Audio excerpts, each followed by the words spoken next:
You've certainly heard of cryptocurrencies and of someone who has made millions of dollars with Bitcoin. You may in fact be wondering if the risk is worth taking in order to increase your net worth and be part of the new worldwide digital marketplace. The likely question on your mind is, should you invest in cryptocurrencies? With me now is Dean Jessop, Chief Operating Officer of Nikola Tesla Unite Limited. Dean, tell me, why should people invest in cryptocurrencies? My first response is why not?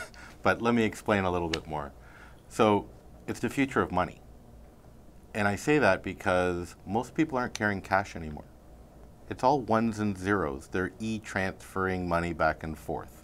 They're using debit cards. They're using credit cards. That's not actually money. Cryptocurrency is ones and zeros, just like what I explained. So we're essentially trading what we're already doing for a way that's new, but essentially has the same premise in the background. I would agree with the same premise in the background. It's actually not new. It's been around for almost 9 years now.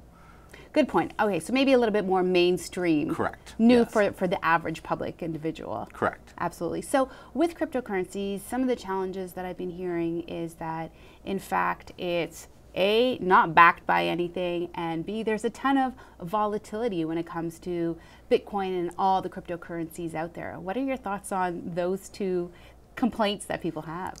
I get that response probably 3 or 4 times a day. No doubt. So the easiest thing is the dollar bills that are in your pocket right now aren't backed by anything. Money is not backed by gold. Money is not backed by any asset. Just like cryptocurrency isn't backed by any gold or any asset. And I think that people are often surprised to hear that. Yes, it changed many decades ago. Yeah. Quietly. Right. It's now called fiat. Fiat means it's not a currency that's not backed by anything. Right. Now what about the volatility? The fact that, we hear the value goes up and the value goes down. Well, we're hearing it all right now because the media has picked up on it and they want to watch it as a roller coaster. Now, being in Canada, the US dollar goes up and down, not quite as high in percentage-wise, but it still moves every second whether it goes up or down. Right. So in the grand scheme of things, it's extremely close to any other currency worldwide. So people just really need to realize that this stuff is already happening right now. Yes. And if this is in fact the way of the future, which you called it, what about the fact that it's not really user-friendly, it's still a little bit clunky, it's hard to participate in? Where are we going with that? Well, let's go back in time a little bit. Remember when the internet started? Yes. Everybody should probably remember those beep, beep, beeps when you're dialing into the internet. It's been a while since I thought about that. Okay, that was the beginning of the internet. Let's look at the internet today. You're carrying it on your phone.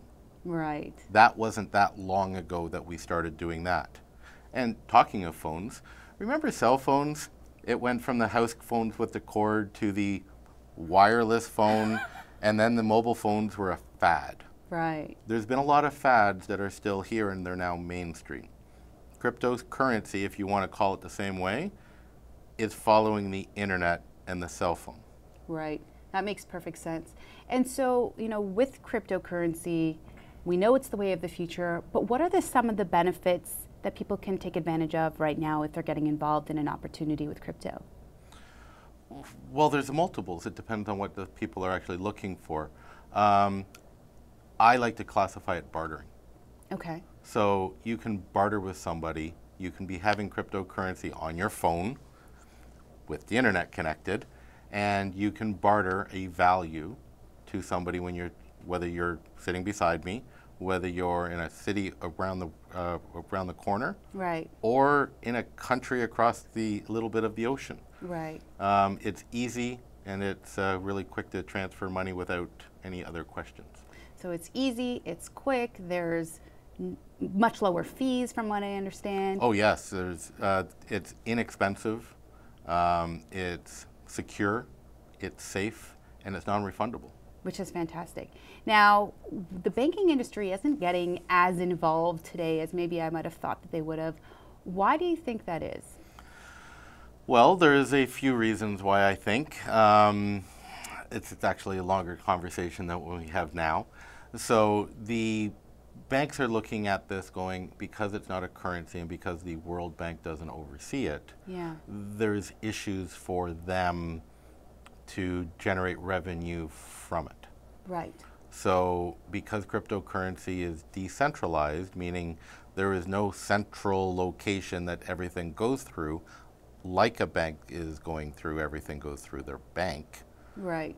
It makes it a little bit more difficult for them to control the flow of revenue. Right. And I guess part of where the control has been removed and become a bit more centralized is with everything being tracked on a blockchain. Correct, yeah. The one great thing, again, with cryptocurrency is it is all visible by everybody. People can see that 300 ABCXYZ coin has been transferred at this time, at this second. Right. And the blockchain also provides some other benefits. What would that look like? Well, the security of the blockchain is unheard of up until the blockchain was created. So the blockchain cannot be hacked because there is not one location that it is sitting on for somebody to go to. If you have 1,000 people that are watching that transfer of the ABCXYZ transfer, there's 1,000 people that have seen it happen. If only one person saw it happen, then it didn't happen, which means it's not happening. Totally different story. So there's 1,000, if you're in a room of 1,000 people and everybody sees you hand somebody some whatever, everybody has seen it happen, they approve that it has happened. Absolutely. If you did it behind somebody's back, nobody else seen it, it doesn't happen. Absolutely. So what are your closing words for someone who's considering investing or acquiring or purchasing a crypto opportunity? Yeah, again, the investing part I'm not too sure about. It's a byproduct of a cryptocurrency. But if you're not in, look at it and get in. Make the right decisions because this is the future. You might as well get in now. I love it. Dean, thank you so much for being here. I really appreciate your insights. No, thank you. I really appreciate it. Thank you. My pleasure.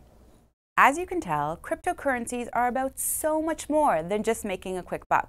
It's a chance to be part of a much bigger global community and possibly the future of money. Dean and I continued this conversation with an exclusive follow-up interview where he shared his top tips to evaluate crypto opportunities for both individuals and merchants in order to maximize value and return. You can view this interview and additional topics on our website, thefortunatefuture.com.